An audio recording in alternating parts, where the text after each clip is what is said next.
नमस्कार सभी दोस्तों को। जय श्री श्याम। मैं नितिन त्रिपाठी अपने इस YouTube प्लेटफॉर्म पर आपका स्वागत करता हूं और उम्मीद करता हूं कि आप लोग जो है अपनी पढ़ाई लिखाई को अच्छे ढंग से कर रहे होंगे। बोर्ड भी परीक्षाएं भी लगभग नजदीक आने वाली हैं, तो कक्षा 10 यानी क्लास 10th में कुछ बच्चों का जो है इंद्रधनुष कैसे बनता है और ये कितने प्रकार का होता है, ये वाला प्रश्न जो है नहीं हो पाया था। कुछ बच्चे जो है इससे वंचित रह गए थे, तो आज हम इसी के संबंधित जो है क्वेश्चन ये इंद्रधनुष वाला करवाएंगे। तो जो भी बच्चे वंचित रह गए थे वो अपना देख लें और इससे जो है अपना तैयार कर लें। जो भी छूट जाता है तो उसका बता दिया करें और मैं इसे जो है ऑनलाइन या यूट्यूब के माध्यम से आप तक पहुंचा दिया करूंगा। तो आइए देखते हैं कि इंद्रधनुष क्या होता है तथा ये कैसे बनता है। प्रश्न पूछा जाता है बोर्ड परीक्षा में क्लास 10 की, कक्षा 10 की क्लास 10th में पूछा जाता है कि इंद्रधनुष को परिभाषित कीजिए तथा ये कितने प्रकार का होता है। हम सभी जानते हैं कि इंद्रधनुष बनने की कंडीशन क्या होती है। वर्षा, सदैव वर्षा के बाद ही तो इंद्रधनुष बनता है। वर्षा होने के पश्चात इंद्रधनुष इस टाइप से बनता है। देखिए पहले समझते हैं बाद में देखते हैं। इस टाइप से बनता है इंद्रधनुष बादलों में वर्षा होने के पश्चात। तो इस टाइप की ये आकृति किस टाइप की होगी, ये ऐसी आकृति जो है किस टाइप की होगी। इस आकृति को या तो वृत्ताकार कहेंगे या अर्धवृत्ताकार कहेंगे या चंद्राकार, चंद्राकार आकृति। फर्स्ट पॉइंट क्लियर हुआ, चंद्राकार आकृति हो गई। और हमेशा कंडीशन क्या होती है, नॉर्मली तो नहीं दिखाई पड़ता, हमेशा वर्षा के पश्चात ही तो दिखाई पड़ता है। तो वर्षा के बाद कब बनता है, ये वर्षा के बाद, वर्षा के बाद बनता है। अर्धचंद्राकार आकृति होती है और इसका डायरेक्शन क्या रहता है, डायरेक्शन हमेशा जैसे यहाँ पे सूर्य है तो सूर्य के जस्ट पीछे तो नहीं बनेगा, कहाँ बनता है, विपरीत दिशा। अगर सूर्य पूरब में है तो इंद्रधनुष कहाँ बनेगा, पश्चिम में बनेगा। ये कंडीशन याद रखनी है। और इंद्रधनुष में ऑप्शनल में क्या पूछा जाता है कि इंद्रधनुष में जो है प्रकाश की किन किन घटनाओं का प्रयोग होता है, कौन कौन सी घटनाएं प्रकाश की होती हैं जिसमें जो है इंद्रधनुष बनता है। तो याद रखना, प्रकाश की जितनी भी घटनाएं होती हैं, प्रकाश की जितनी भी घटनाएं, जैसे प्रकाश का परावर्तन, अपवर्तन, पूर्ण आंतरिक परावर्तन, वर्ण विक्षेपण, प्रकाश का प्रकीर्णन, जो भी घटनाएं प्रकाश की होती हैं उन सभी घटनाओं से मिलकर ही इंद्रधनुष की घटना होती है। तो आकृति कैसी होती है, चंद्राकार आकृति होती है।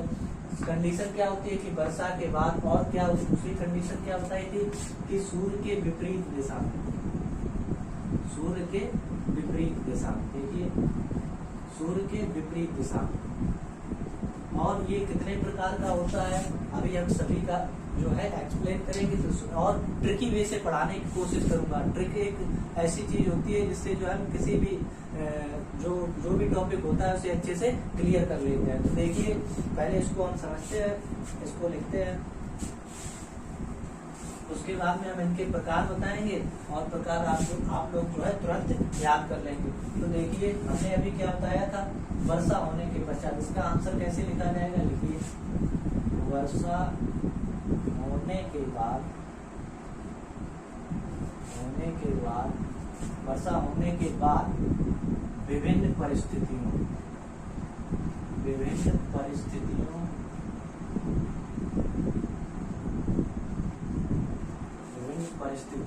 जैसे, अब जैसे में हमें क्या लिखना है, प्रकाश की जो भी घटनाएं होती हैं, प्रकाश की कौन कौन सी, जैसे प्रकाश का परावर्तन, अपवर्तन, पूर्ण आंतरिक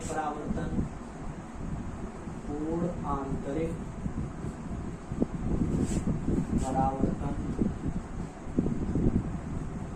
उसके बाद में अपवर्तन, परावर्तन, प्रकीर्णन, वर्ण विक्षेपण,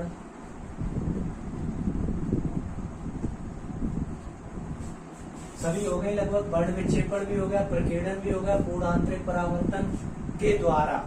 अब क्या लिखना है इसमें हमें, विक्षेपण द्वारा आकाश में बनी।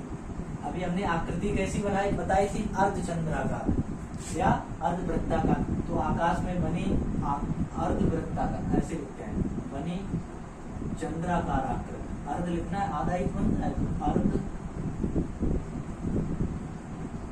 चंद्राकार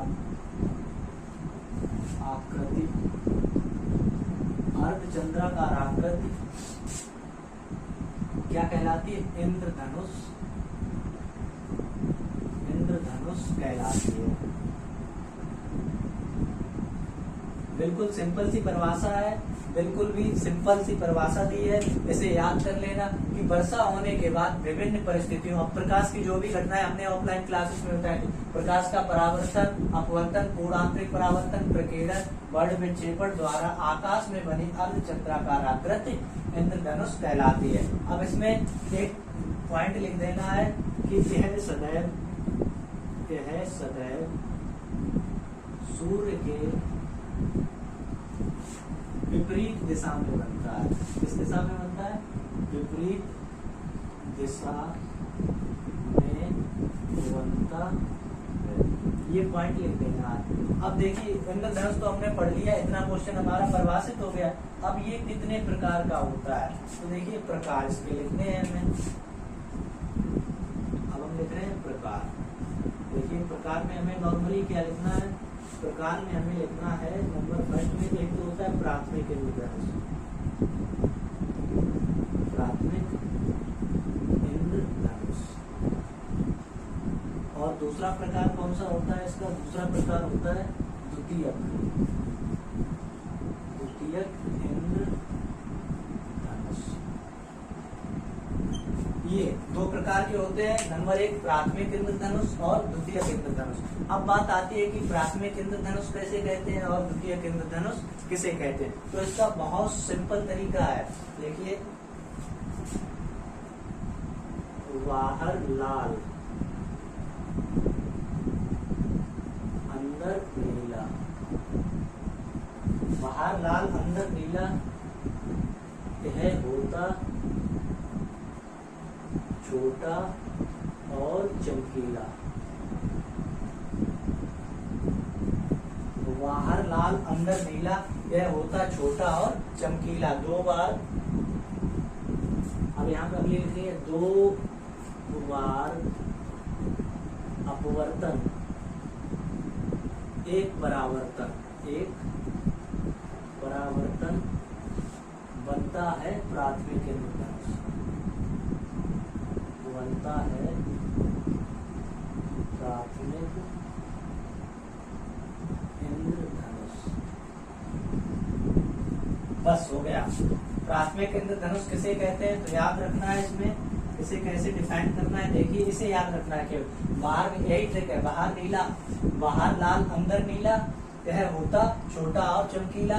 दो बार अपवर्तन एक बार परावर्तन बनता है प्राथमिक इंद्रधनुष। देखिए आकाश में बनी ऐसी चंद्राकार आकृति जिसमें बाहर लाल रंग तथा अंदर नीला होता है, यह सदैव छोटा और चमकीला बनता है, जिसमें दो बार अपवर्तन एक बार परावर्तन होता है, उसे प्राथमिक इंद्रधनुष कहते हैं। एक बार फिर समझने की कोशिश कीजिए। बाहर लाल यानी कि आकाश में बनी अर्धचंद्राकार आकृति जिसमें बाहर लाल अंदर नीला और यह छोटा और चमकीला होता है, जिसमें दो बार अपवर्तन एक बार परावर्तन होता है और प्राथमिक इंद्रधनुष बनता है। बस प्राथमिक इंद्रधनुष की बात यहीं पे खत्म हो जाती है। अब देखिए कि द्वितीयक इंद्रधनुष जस्ट इसके अपोजिट, इसमें देखिए बाहर लाल था, इसमें अंदर लाल, इसमें जो है लिखना है हमको अंदर नीला नहीं, इसको इसके जस्ट अपोजिट बनाना है तो हम लिखेंगे इसमें बाहर लाल था, इसे लेके आओ बाहर नीला, तो बाहर नीला अंदर लाल, अंदर लाल। दो बार इसे लिखो, दो बार अपवर्तन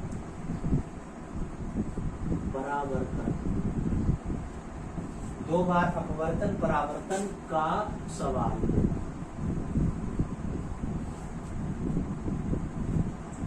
याद रखना, बाहर लाल बाहर नीला अंदर लाल, दो बार अपवर्तन परावर्तन का सवाल।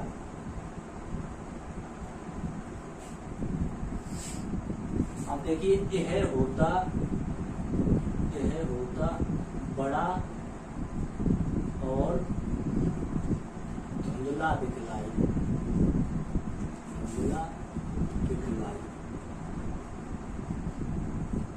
यहाँ लिख देना है द्वितीयक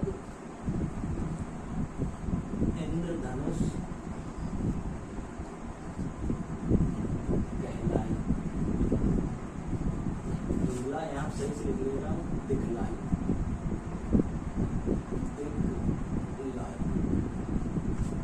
ठीक है। द्वितीयक इंद्रधनुष देखिए, द्वितीयक इंद्रधनुष आकाश में बनी ऐसी अर्धचंद्राकार आकृति जिसमें बाहर नीला अंदर लाल, 2 बार अपवर्तन परावर्तन का सवाल, यह होता बड़ा और धुंधला दिखलाई। कैसा बनता है? बड़ा बनता है। और कैसा दिखाई पड़ता है? धुंधला दिखाई पड़ता है। द्वितीयक इंद्रधनुष कहलाई।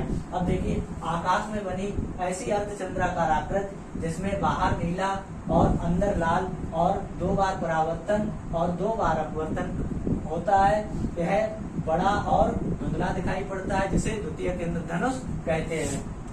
इसमें क्या था? इसमें जस्ट इसका उल्टा था, बाहर लाल अंदर नीला, यह होता छोटा और चमकीला। इसमें ध्यान रखना है, इसमें 2 बार अपवर्तन होता है, 2 बार अपवर्तन होता है और 1 बार परावर्तन। प्राथमिक में 1 बार परावर्तन होना है और 2 बार, और इसमें क्या रखना है? 2 बार अपवर्तन होता है और 2 ही बार परावर्तन होता है। अगर पेपर में या एग्जाम में, क्लास 10th के एग्जाम में पूछा जाता है तो इसी तरह से बना देना है और इसी तरह से लिख देना है। ठीक है, आज की क्लास के लिए इतना ही। कल जो है अगर किसी कोई संबंधित जानकारी चाहिए हो या पूछनी हो तो आप हमें जो है ऑफलाइन क्लासेस में भी बता सकते हैं कि सर हमारा ये टॉपिक छूटा हुआ है, हमसे पूरा करा देंगे। और जो लोग भी हमारे स्टडी ग्रुप से जुड़ना चाहते हैं, ये नहीं कि हमसे ऑफलाइन ही पढ़ते हो, जो कोई भी जुड़ना चाहता हो तो वो कमेंट करके बता सकता है कि सर क्लास 10th में हमें ये वाला टॉपिक किसी भी सब्जेक्ट का हो, चाहे मैथ हो, हिंदी हो, इंग्लिश हो, या फिर हिंदी, इंग्लिश, मैथ, जियोग्राफी, जो कुछ भी SST या क्लास 12th में मैथ, इंग्लिश और फिजिक्स, केमिस्ट्री, जिससे संबंधित जिसको जो टॉपिक चाहिए हो तो कमेंट करके बता सकता है। और शेयर भी करें अपने दोस्तों के पास, जिससे जो है उनकी भी तैयारी अच्छी हो सके। आज के लिए इतना ही, मिलते हैं अगले वीडियो में।